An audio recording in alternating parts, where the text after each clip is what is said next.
Halo semuanya, selamat datang di penjelasan kita kali ini.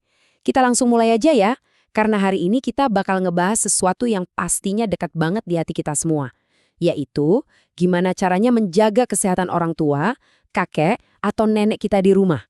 Sebagai keluarga, Anda itu sebenarnya garda terdepan loh dalam melindungi kesehatan mereka. Disinilah kasih sayang kita sebagai keluarga benar-benar diuji lewat tindakan nyata. Ada pepatah yang sangat pas buat situasi ini. Usia boleh bertambah, tetapi kesehatan tetap harus dijaga. Bertambah tua itu kan proses alamiah, nggak ada dari kita yang bisa menghindarinya.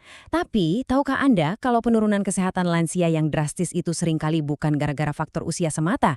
Kenyataannya, banyak banget masalah kesehatan yang akarnya dari lingkungan rumah yang kurang bersih.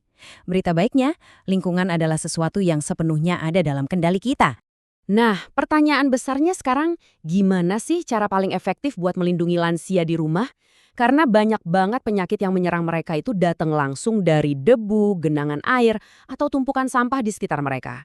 Jawabannya simpel banget, kerja sama tim. Ini bukan tugas satu orang aja, seluruh anggota keluarga harus turun tangan buat nyiptain rumah yang benar-benar aman dan sehat. Oke, ini dia peta jalan praktis kita hari ini biar Anda gampang ngikutinnya. Kita bakal bahas 5 langkah. Pertama, peran keluarga. Kedua, panduan mengelola sampah rumah. Ketiga, 6 langkah mencuci tangan. Keempat, melindungi lingkungan sekitar lansia. Dan kelima, kualitas hidup yang lebih baik. Kita mulai dari bagian pertama. Kesehatan dimulai dari peran keluarga. Anda pasti udah sering dengar dong istilah PHBS, alias perilaku hidup bersih dan sehat. Nah, biar nggak salah kaprah, konsep ini tuh jauh lebih dari sekedar rajin mandi tiap hari loh. PHBS itu tentang kesadaran kita menjaga kebersihan lingkungan tempat kita beraktivitas. Kenapa ini super kritis buat lansia? Ya karena seiring bertambahnya usia, sistem imun mereka secara alami makin melemah.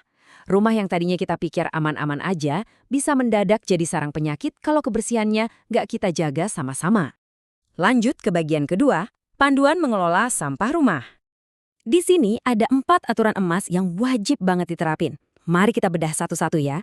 Pertama, tolong biasakan buang sampah setiap hari. Sampah basah yang numpuk itu secara harfiah ngundang lalat dan tikus pembawa bakteri buat datang. Kedua, selalu pakai tempat sampah yang ada tutupnya. Ketiga, pastikan Anda memisahkan sampah basah dan kering. Genangan air sekecil apapun di plastik bekas itu udah cukup banget buat nyamuk bertelur. Dan yang keempat, ini penting banget. Jangan pernah membakar sampah di sekitar rumah. Ngomong-ngomong soal bakar sampah, ini benar-benar menunjukkan bahaya tersembunyi dari kebiasaan lama tersebut. Membakar sampah di halaman itu mungkin kelihatannya praktis ya, tapi asap beracunnya bakal masuk langsung ke dalam rumah loh. Asap ini bisa langsung mengganggu sistem pernapasan lansia yang emang udah rentan, bahkan bisa memicu asma atau infeksi paru-paru. Ingat, udara bersih di dalam rumah itu hak mereka yang harus kita perjuangkan. Masuk ke bagian ketiga nih, 6 langkah mencuci tangan. Sebelum kita praktekin caranya, kita harus tahu dulu nih, kapan sih waktu yang paling krusial buat cuci tangan? Pastikan semua orang di rumah, apalagi kakek dan nenek kita, cuci tangan di 4 waktu ini.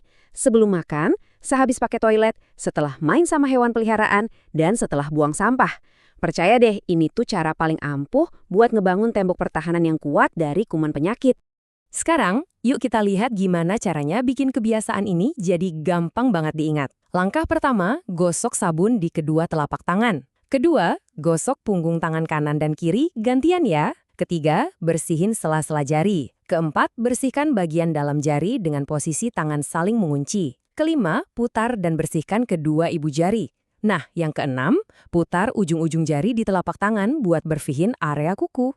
Lakukan semua ini pakai sabun dan air mengalir. Super sederhana, tapi efeknya luar biasa buat nurunin resiko infeksi.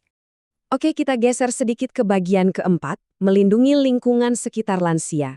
Jujur aja, urusan air ini nggak boleh disepelekan. Kualitas air itu segalanya. Minum air yang tercemar itu nggak cuma bikin sakit perut loh. Buat seorang lansia, penyakit kayak diare, itu bisa dengan cepat memicu dehidrasi fatal. Karena tubuh mereka udah nggak sekuat kita buat nahan cairan. Jadi pastikan airnya selalu jernih, rebus air minum sampai benar-benar mendidih, tutup tempat penampungan air, dan jangan males nguras bak mandi secara rutin. Selain air, sirkulasi udara juga nggak kalah pentingnya.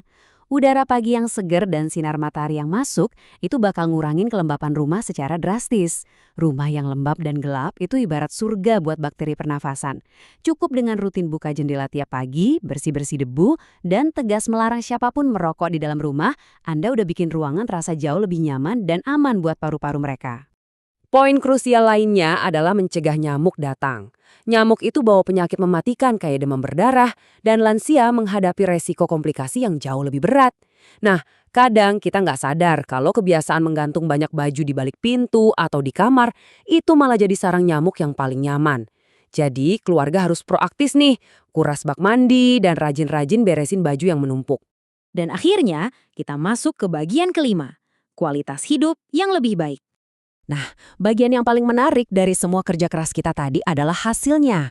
Kalau kita disiplin ngurus sampah, rajin cuci tangan, dan menjaga udara tetap bersih, lansia kita tuh nggak cuma sekedar terhindar dari penyakit. Mereka bisa bernapas lega, tidur jauh lebih nyenyak, dan yang terpenting, mereka bisa tetap aktif dan mandiri. Tubuh yang sehat bikin kakek atau nenek kita bisa nikmatin masa tua dengan bahagia, entah itu berkebun atau sekedar main bareng cucu-cucu tercinta mereka. Tolong ingat baik-baik prinsip inti ini. Lansia sehat dimulai dari lingkungan yang sehat. Menjaga kebersihan rumah, memastikan air murni, dan membiasakan hidup higienis itu bukan cuma sekedar rutinitas harian biasa loh. Itu adalah investasi kesehatan jangka panjang. Itu adalah bukti cinta kasih paling nyata dari kita sebagai keluarga mereka. Nah, sebagai penutup penjelasan kita hari ini, coba renungkan pertanyaan ini. Langkah kecil apa sih yang bakal keluarga Anda ambil hari ini buat memastikan kakek atau nenek di rumah bisa hidup lebih sehat? Apakah mau mulai dari beresin tumpukan barang yang ada di sudut ruangan? Atau langsung ngajarin 6 langkah cuci tangan? Pilih satu aja panduan yang udah kita bahas dan langsung action hari ini juga. Terima kasih ya udah meluangkan waktunya buat belajar bareng. Tetap sehat, tetap peduli sama keluarga, dan sampai jumpa di penjelasan berikutnya ya.